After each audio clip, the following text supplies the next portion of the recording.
All right, hey guys, welcome to week 2. I hope you all had a good first week and you got up to speed and are feeling okay with the class and that we're not going too fast. Haven't received very many emails, so I'm guessing you guys are working through this stuff okay. You know, and I'm guessing that everyone's having an okay time accessing everything. But if you're not, email me ASAP so we can get any issues taken care of, get any questions answered for you. So. All right, so today what I want to do is I want to spend a quick minute recapping some of the things that you just did and then seeing how those things are going to set us up for the next couple of weeks as we work on a draft of Project 1 and then a final draft of Project 1, which is going to be due next week. So I want to take a minute just to talk about some of the reading that you did for week 1, specifically around, this is in your chapter 4 of your textbook, around the idea of rhetorical situation, because this is a really important concept that we're going to continue to come back to throughout the semester. And so I think the writing guide, or our textbook, does a really good job of explaining this. And basically what we mean when we say rhetorical situation is just all of the concepts or factors that influence a moment of communication. And so for like right now, for example, all the things that are influencing me talking to you. So between, the idea that there's a screen in between us, or that this is a recorded video, or that my son is running around downstairs, screaming, whatever it is, all these things are influencing the way that I can speak to you today. And so that is what we're going to be thinking about in terms of how you are approaching this research guide. Because basically what you're doing for this is you're tracking what is the rhetorical situation that influences communication within the community that you're choosing. Okay. So what are the factors that influence the way members communicate and interact with each other? Okay. So what this means is that we're going to be trying to figure out what it is that allows people in your community to interact, to allow them to achieve their goals, and how they do these things. Okay, and this is where Swales comes in. And so you had a chance to read a little excerpt from Swales, and you also had, where are we? This link here to this Wikipedia page, which does another good job of laying out what Swales is saying.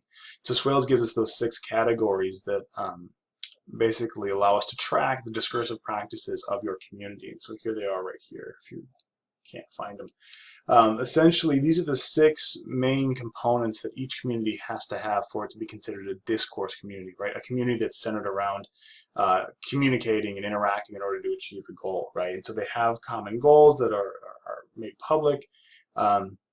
They have ways for members to communicate, so different mechanisms, right? So thinking about like conferences, emails, things like this. These elements that allow people in the group to communicate. Elements that allow new members and old members to participate and to interact. Specific genres, right? And so this is something we're going to come back to as well, this idea of genre. Genre is a tool. Genre is something that allows people to do something. So like a genre, in this case, might be like an academic journal would be a genre that allows people in the group to convey information and knowledge from one person to another one. Okay. And so these are the components that are going to basically be the backbone of your research guide, right? So you are addressing each one of these components and how you see these things playing out in your community, and that's what you're going to be working to identify. Okay, so again, so your goal then for Project 1 is to figure out, okay, how does my community fit each one of these categories? And you're going to be as specific as possible. What are the public goals of your community, right? And so if you're thinking of something like nursing, what is the goal of the nursing community, right? How do members interact? What mechanisms do they have available to them? So I'm thinking here like, medical journals and things like that, or specific programs or whatever that allow medical professionals to exchange information and things like that. So these are the things that you're going to be thinking about and trying to be as specific and closely related to your community as possible. For some of these, though, you're going to have to do some research, and so this is where that kind of primary research component comes in that we also read out of the writing guide today. What you're going to be doing is you're going to be reaching out to an expert in the community, someone in your community or in the community you want to join that has this knowledge. And so this could be a professor that teaches in the field, or it could be a professional that you are aware of. Or you could just do some research to figure out who is a professional that I could contact. And what you're going to do is you're going to actually reach out via email and contact this person in a professional manner, obviously, where you're going to introduce yourself, introduce your goal and your purpose for contacting them, and then just ask them some of the questions. So, for example, you can ask them, what are some journals that members of your field publish in, or what are some common conferences that they go to exchange ideas, um, or what is just some general kind of information that they think defines members of that community, or what someone would have to do to become a member of that community. And so not only is this going to give you really good firsthand knowledge about your community, but it's also going to create a really useful contact for you for later on that you can kind of cultivate and develop that could actually help you as you attempt to enter the community. So I'm thinking things like these are a good way to cultivate internship opportunities, or just to cultivate opportunities for letters of recommendation, things like that. So this is a really good way to start developing those contacts for later on. And so I want you to think and try as soon as possible to get a hold of someone. Now, as you'll see on our Project One guide, if you go to that, so here I'll just go back real quick. As you see here, if you absolutely cannot get a hold of someone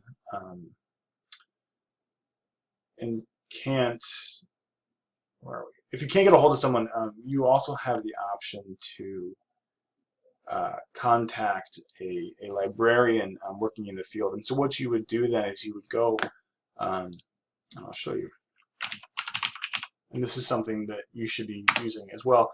Go into our library resources, and this, I want to stress that this should be a second resort, because your first resort is try to cultivate those ideas. You're going to go to our libraries. Where are we? Oops, that's not what I wanted to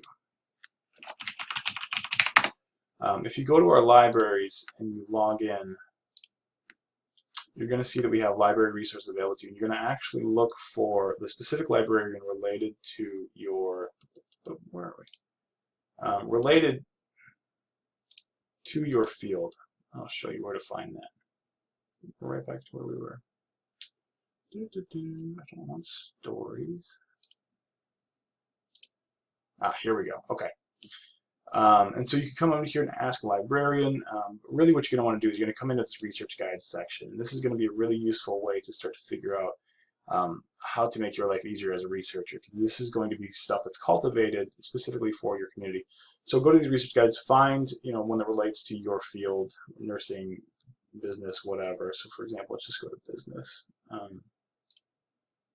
Click on these, and you'll see that each field has a specific librarian related to that field. And this is a person that solely works with that field, and so they can be a really good resource. And you could contact this person for the kind of same answers if you need to. They won't be as specialized because they don't have working knowledge of the field, but they have specific knowledge of it. So you can ask them, what are some journals they publish in, and so on and so forth. Okay. So again, you should be reaching out as soon as possible to make those contacts. Okay, so that's what we did, and that's kind of where we're going. And so that is going to be your work, is to make contact with these people and start to figure it out. And so once you have all this information, you can actually begin to work on your research guide, right? And basically what you're going to be doing is you're going to be making an expanded bulleted list saying, these are the ways that people engage with concept 1 from Swales, concept 2, concept 3. This is how it all plays out within my community, and to flesh that out into a research guide. What this guide is going to allow you to do, it's going to allow you to have some really quick resources to return to as you continue to work on your other projects. Okay.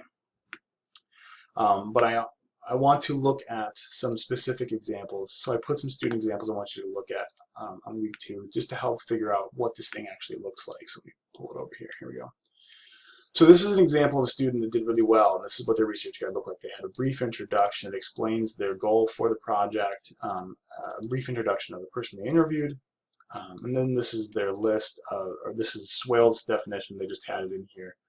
And then this is how they went about filling it out. They said, here's the common public goals, and they explained the common public goals that they came up with. Here are the mechanisms of intercommunication, so on and so forth. And they did that for each one of Swales' components. We can look at the other one as well, just for variety's sake. Where did it go? There. Nope. Where is it? There it is.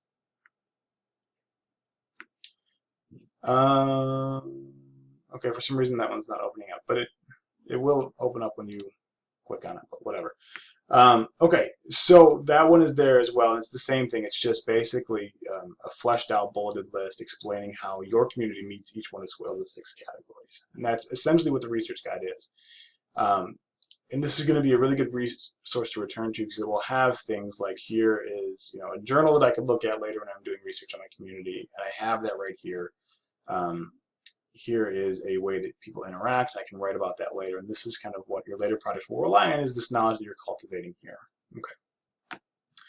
Okay, so wrapping up then, what I want to do is I want to talk for a second about the reading that's on deck for this week. So Wardle is going to give us a good way to think about how how new members enter into these communities. And she gives us some concrete examples of people trying to negotiate the challenges of joining a discourse community. So it's things they have to do, the obstacles that they face.